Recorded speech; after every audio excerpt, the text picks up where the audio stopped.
Hi, it's David Gomm in the Stained Glass Studio, and I want to introduce to you the second of three parts of our picture frame video.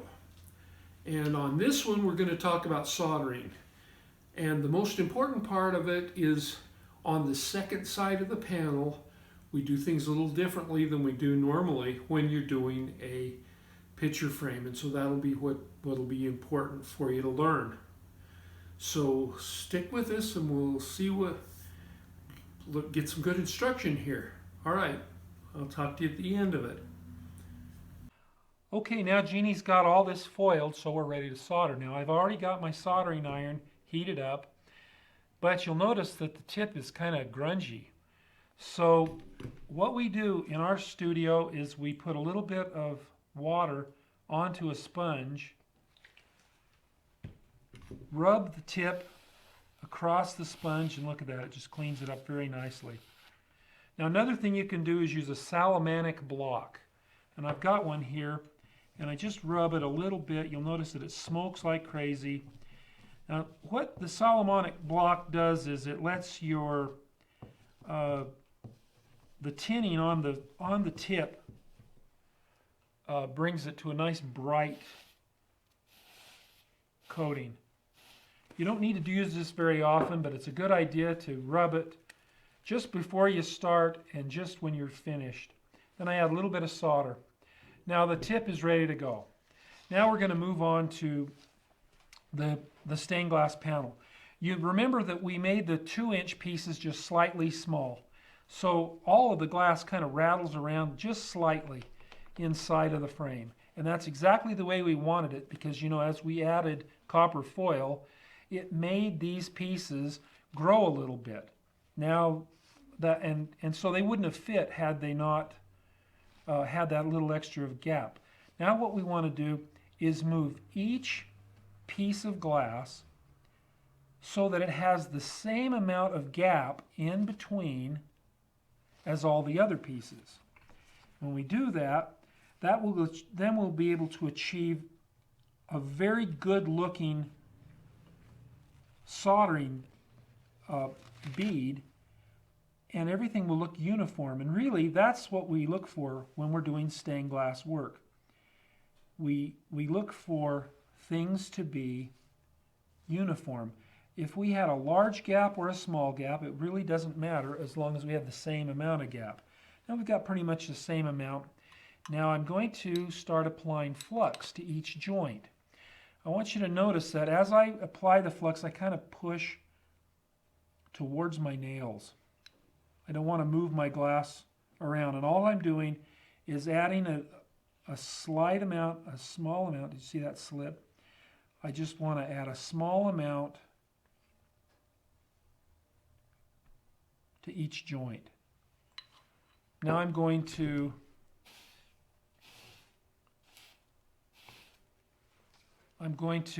tack all these. Now what I do, this is the only time I do it, I melt the solder, a little bit of solder onto the tip, and I let the solder drip down to the glass so that I'm not actually making a physical contact with anything but that bit of solder.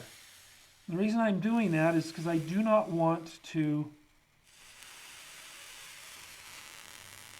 I don't want the glass to get knocked around. You know, if you knock your glass around as you solder it, sometimes it's kind of difficult to get it back into place because it's already moved, and then it hardens, and then what do you do? Okay, now I've done that. Now from now on I will be touching my solder or my soldering iron tip to the copper foil and to the glass itself. So what I'm going to do now is put more of the flux on. Now you know that flux is a chemical cleaner.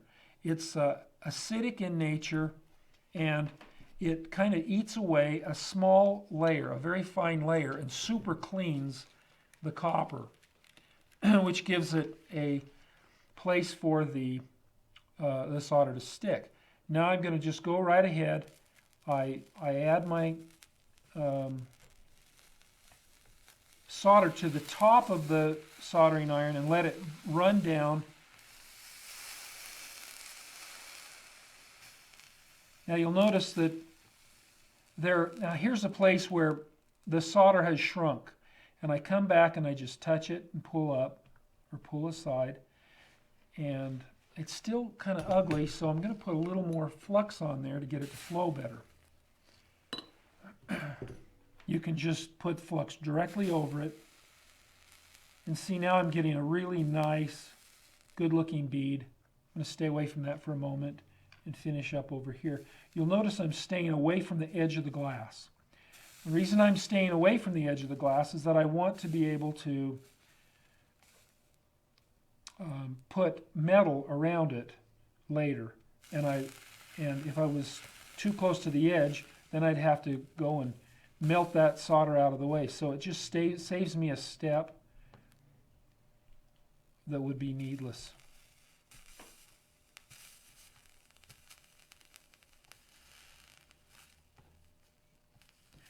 You'll notice that I'm resting my arms on the edge of the table so that both of my hands really are able to be controlled. I don't jiggle around much because I'm resting my arms. It gives me a really good place of support. I like to roll my solder out quite a bit so that I can continue to solder all the way around. You'll notice a little smoke coming up from the joints. That is acid that is going airborne, and so that is a little bit scary. You don't want to breathe it. You want to stay away from it.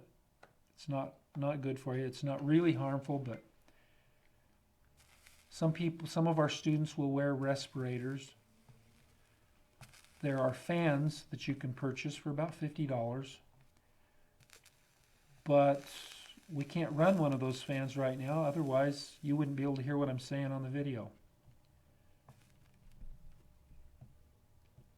You don't have to have one if you're working in a well-ventilated, large space.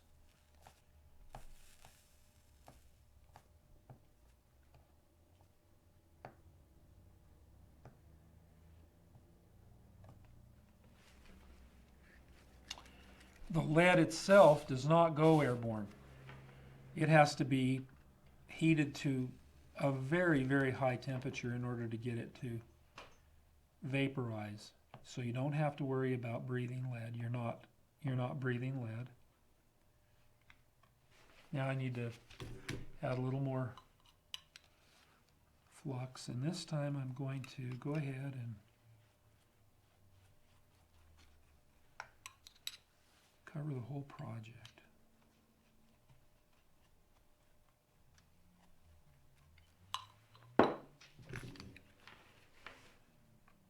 And you can start anywhere you want. When I get to a joint, I personally like to really do a good job. Make sure that my joints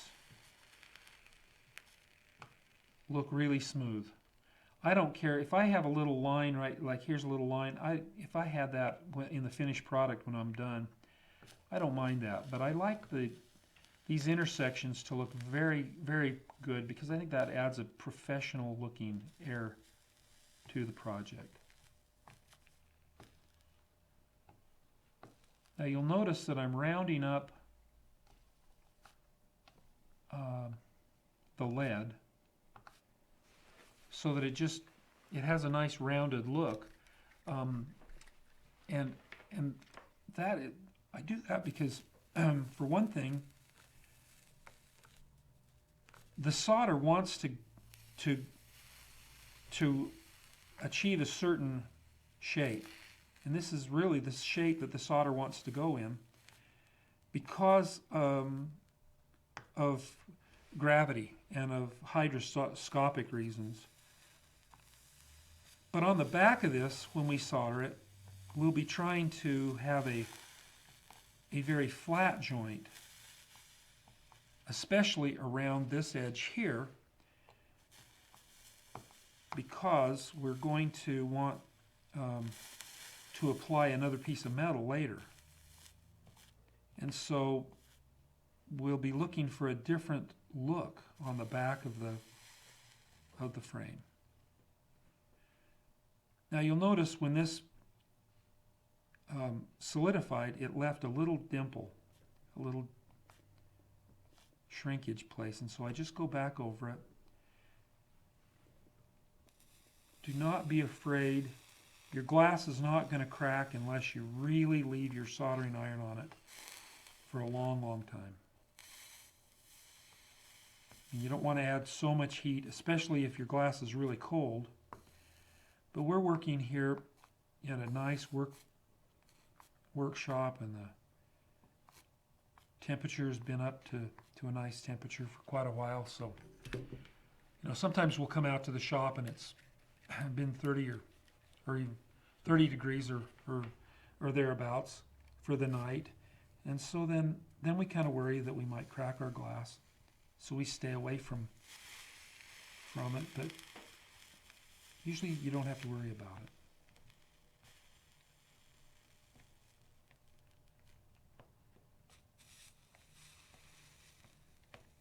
You just keep working your solder. You do not need to try and add it all at once. We're using 50-50 solder.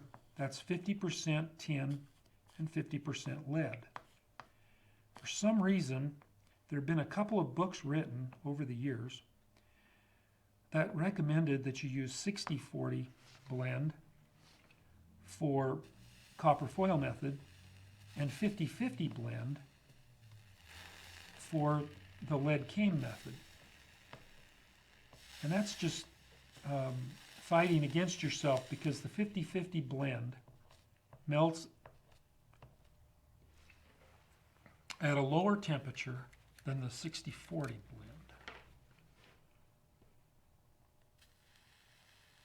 So as a result, your solder puddle freezes faster if you're using 50-50. So you can achieve a better, more professional look.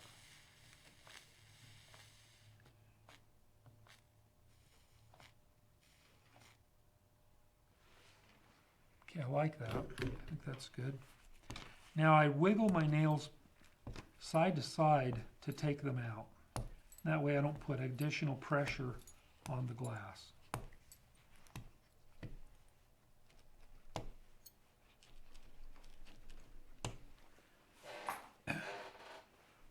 Now, because it's a small piece, I don't have to slide it to the end and flip it. I can just tip it up, remove my paper, and put it on the back. Now we're going to begin to solder the back, and you'll notice that as I solder this, and I want to put a pretty thin layer of flux over, because the more flux I put in there, the more bubbling and cracking I'll get, because the acid will try to boil, and it'll come out of the crack, and it'll cause a lot of bubbling. Also, if there's any burned paper, you'll notice on this we've got a couple of places where the paper got hot, and those little places can leave pieces of carbon on the back, and they'll try to bubble up. So now what we want to do, oh, and by the way, the reason that they bubble up more on the second side is that the gases can only come up through your molten solder. They can't go down like they could on the other side. So now we're going to just, remember I said we're going to try and do a flatter bead on the back.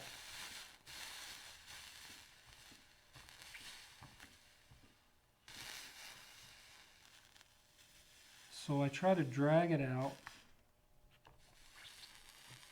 It's only important to be a flat bead right on this perimeter.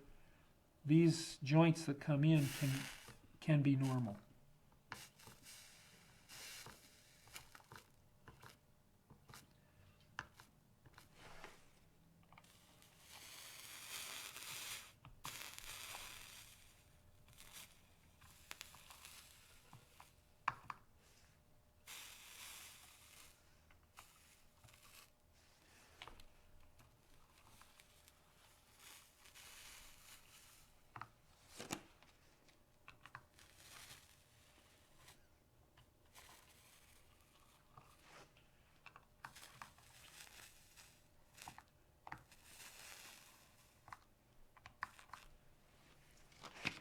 Okay, so that's pretty good and flat.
I clean my tip often. You kind of get used to a certain rhythm after you've done it a while.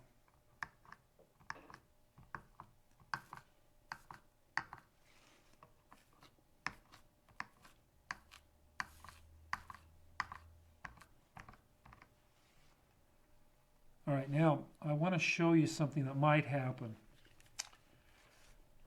Let's suppose you had a problem right here on this surface and you had to come back and heat it over and over several times.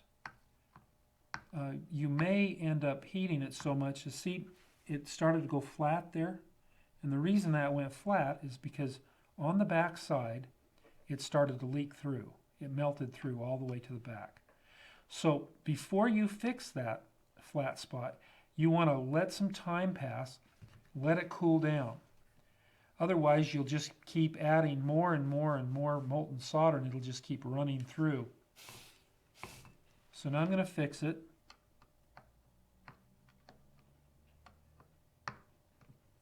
It's not flowing very well, so I'll put a little bit of flux on top.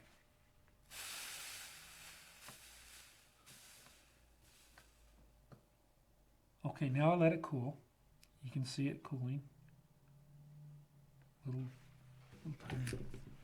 I'm going to flip it over, and you can see where it ran through. Now the way we get rid of that is just touch, pull over to the side, pull the iron off,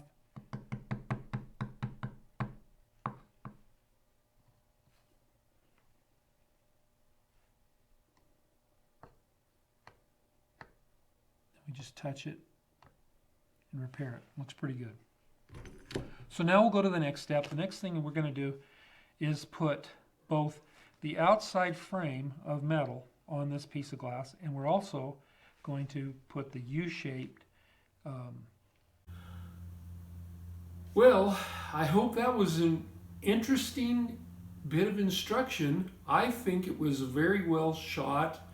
Our friend Dallas Golden was our film, he was our photographer and also editor on that video, and I really appreciate all his work and effort.